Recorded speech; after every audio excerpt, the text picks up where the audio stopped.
دمشق میں ایک نوجوان رہتا تھا۔ وہ بہت عقل مند اور دیانتدار تھا۔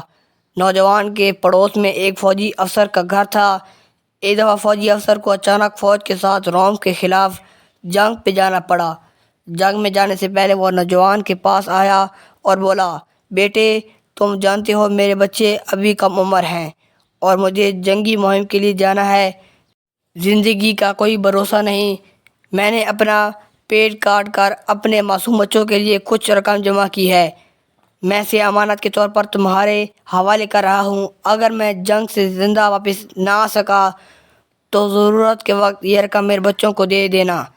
یہ کہہ کر فوجی افسر نے 10,000 دینار نوجوان کے حوالے کیے اور مہم پر روانہ ہو گیا۔ اتفاق سے جنگ میں فوجی افسر مارا گیا اور اس کے 10,000 دینار نوجوان کے پاس اسی طرح امانت کے طور پر پڑے رہ گئے۔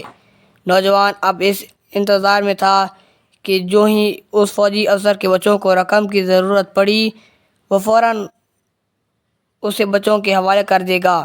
خاصا عرصہ گزر گیا۔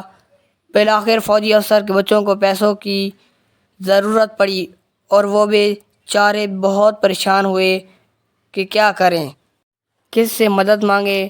انہیں علم ہی نہیں تھا کہ ان کے ہمسائے میں نوجوان کے پاس ان کی امانت پڑی ہوئی ہے۔ جب حالات بہت خراب ہو گئے تو انہوں نے مجبور ہو کر خلیفہ کو خط لکھ کر اپنا حال بتانے کا سوچا۔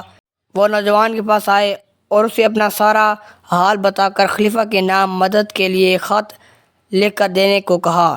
نوجوان چاہتا تو اسی وقت رقم نکال کر ان کے حوالے کر دیتا، لیکن اس نے سوچا کہ پہلے دیکھیں خلیفہ ان کی کوئی مدد کرتا ہے یا نہیں۔ اس نے خط لکھ کر ان کو دے دیا۔ فوجی کے بیٹے خط لے کر خلیفہ کے پاس پہنچے۔ خلیفہ نے خط پڑھ کر انہیں بیت المال کی طرف بھیج دیا۔ بیت المال سے وظیفے کے منظوری میں وقت لگتا تھا۔ ادھر فوجی کے بچوں کو فوری طور پر پیسوں کی ضرورت تھی۔ فوجی کے بچے پریشان ہو کر خالی ہاتھ واپس آ گئے۔ نوجوان کو جب ساری بات معلوم ہوئی تو اس نے فوجی کے بچوں کو گھر بلایا اور کہا، آپ کے والد جنگ پر جاتے وقت 10,000 دینار میرے پاس امانت کے طور پر رکھوائے گئے تھے۔ انہوں نے کہا تھا کہ مشکل کے وقت اسے میں آپ لوگوں کے حوالے کر دوں۔ فوجی کے بڑے بیٹے نے حیران ہو کر پوچھا، آپ سچ کہہ رہے ہیں؟ کیا واقعی یہ رقم ہمارے والد صاحب نے رکھوائی تھی؟ نوجوان نے جواب دیا، یہ سچ ہے میرے بھائی، یہ رقم یوں کہ تو محفوظ ہے۔ اب جب کہ آپ لوگوں کے حالات خراب ہیں تو میں آپ کی یہ امانت آپ کے حوالے کرتا ہوں۔